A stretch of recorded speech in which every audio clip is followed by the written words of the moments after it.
Hello दोस्तों।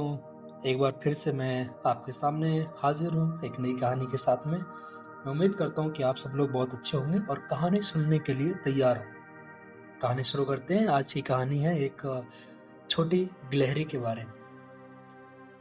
तो बात ऐसी है कि हरे भरे जंगलों के बीचों बीच, जहाँ पर सूरज की किरणें पेड़ों के पत्तों से झांकती थी और पक्षियों की चहचहाहट गूंजती थी, ऐसे जंगल में, ऐसे जंगल के बीचों बीच एक नन्ही गिलहरी रहती थी। उसका नाम था चीकू। चीकू बहुत चुलबुली और जिज्ञासु थी। बड़ी और चमकीली आंखें और फूली हुई पूंछ उसे और भी प्यारी बनाती थी। जंगल का हर प्राणी एक चमचमाती नदी पर निर्भर था। ये नदी पूरे जंगल को पानी देती थी। ये नदी मछलियों का घर भी थी, हिरणों की प्यास बुझाती थी और मेंढकों के लिए खेलने का ठिकाना थी, उनका मैदान थे, प्लेग्राउंड। लेकिन एक गर्मी के मौसम में कुछ अजीब हुआ। नदी का पानी कम होने लगा। शुरुआत में ये थोड़ा कम हुआ, पर जल्द ही पानी इतना सूख गया कि मछलियां मुश्किल से तैर पाती थी और मेढक, वो बेचारे कीचड़ में बैठकर दुखी हो डर डर कर रहे थे। हिरण बेचारे जो पानी पिया करते थे, उनमें से एक हिरण जिनका नाम लिली था, उसने चिंता भरी आवाज में कहा, अगर पानी ऐसे ही सूखता रहा तो हम सब क्या करेंगे। एक मेढक जिसका नाम फिरू था, उसने झील के किनारे कूदते हुए कहा, हमें जल्दी ही कुछ करना होगा। पर किसी को कुछ समझ नहीं आ रहा था कि क्या किया जाए। ना तो हिरण को, ना तो मेढक को और ना ही मछली को।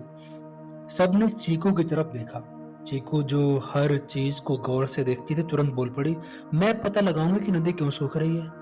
मैं पता लगाऊंगी कि नदी क्यों सूख रही है, चीकू ने फटाक से बोला। वो नदी के किनारे किनारे दौड़ने लगी, पता करने के लिए कि क्या हो रहा है, कहाँ क्या हो रहा है, कहाँ कुछ है क्या। चीकू नदी के सूखे हुए तल को पार करके उस झरने तक पहुंची जहां से नदी शुरू होती थी। उसने देखा कि झरने से पानी की तेज धार की जगह बस अब एक पतली धार बह रही है। और जब उसने और ध्यान से देखा तो उसे समझ आया कि झरने का रास्ता बड़े बड़े पत्थरों, शाखाओं, मिट्टी से ब्लॉक हो गया है, बंद हो गया है। और ये सब शायद हाल में जो एक तूफान आया था, आंधी आई थी, उसकी वजह से हुआ है। चीकू ने वापस आकर सभी जानवरों को बुलाया और बताया कि समस्या का कारण तो मिल गया है। कारण यही है कि झरने का रास्ता बंद हो गया है। उपाय यह है कि अगर हम इसे साफ कर दें, जो मिट्टी, पत्थर, पेड़ रास्ते में लगे, अगर उनको हम हटा दें तो पानी वापस आ जाएगा, नदी फिर से बहने लगेगी। जंगल के जानवर चिंतित होकर एक दूसरे को देखने लगे। भालू बिल्ली ने कहा, ये पत्थर बहुत बड़े हैं, हम उन्हें उठा नहीं सकते, नहीं हटा सकते हम। कछुआ टिन्नी ने धीरे से कहा, हमें यह काम पूरे करने में महीनों लग सकते हैं। लेकिन चीकू ने हार नहीं मानी। उसने अपनी पूंछ हिलाते हुए कहा, अगर अगर हम सब थोड़ा थोड़ा काम करें तो ये हो सकता है। याद रखो, पानी हमारे लिए कितना जरूरी है। चीकू का उत्साह देखकर सभी जानवर तैयार हो गए। ऐसा अक्सर होता है कि अगर आपकी टीम में, आपके आसपास कोई भी एक एक्साइटेड, उत्साही आदमी है, कोई भी ऐसा सदस्य है, तो फिर कोई काम करना आसान हो जाता है, सब लोग उसके साथ चल देते हैं। तो सारे लोगों ने मीटिंग की, इकट्ठे हो गए और अगली सुबह जंगल में हलचल शुरू हो गई। चीकू ने सबको उनकी जिम्मेदारियां समझाई। खरगोश छोटे छोटे पत्थर हटाने लगे, बंदर शाखाएं खींचने लगे और पेड़ों से झूलने लगे। हिरण ने अपनी ताकत से मिट्टी को धक्का देना शुरू किया और भालू ने बड़े पत्थरों को ढकेलने में मदद की। चीकू खुद सबसे ज्यादा मेहनत कर रही थी। वो हर किसी को प्रोत्साहित कर रही थी, सबको इनकरेज कर रही थी, शाबाश बिल्ली, बस थोड़ी और कोशिश करो, बहुत अच्छा लिली, हर छोटा कदम मायने रखता है। दिन गुजरते गए और धीरे धीरे झरने का रास्ता साफ होने लगा।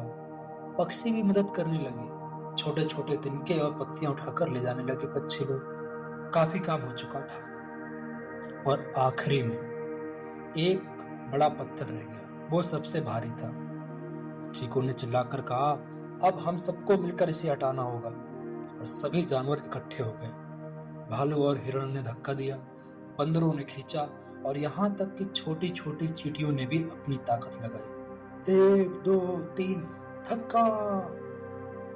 पत्थर लड़खड़ाया और आखिरकार लुढ़क गया।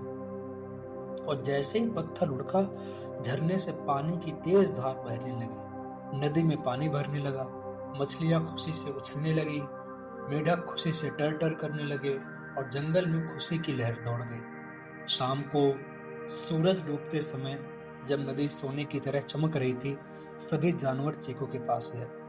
भालू बल्ली ने कहा, तुमने हमें सिखाया कि हम चाहे कितने भी छोटे हों, हम साथ मिलकर कुछ भी कर सकते हैं। चीकू मुस्कुराई और कहा, यह सब हमारी मेहनत का नतीजा है। हम सब साथ होते हैं तो कोई भी मुश्किल बड़ी नहीं होती। उस दिन से जंगल के सभी जानवर चीकू की बहादुरी और टीम वर्क, समझदारी की कहानी सुनाते थे और सब एक साथ रहते थे। कोई मुसीबत आती तो एक साथ एक दूसरे के साथ खड़े होते थे। क्या सीखा हमने इस कहानी से?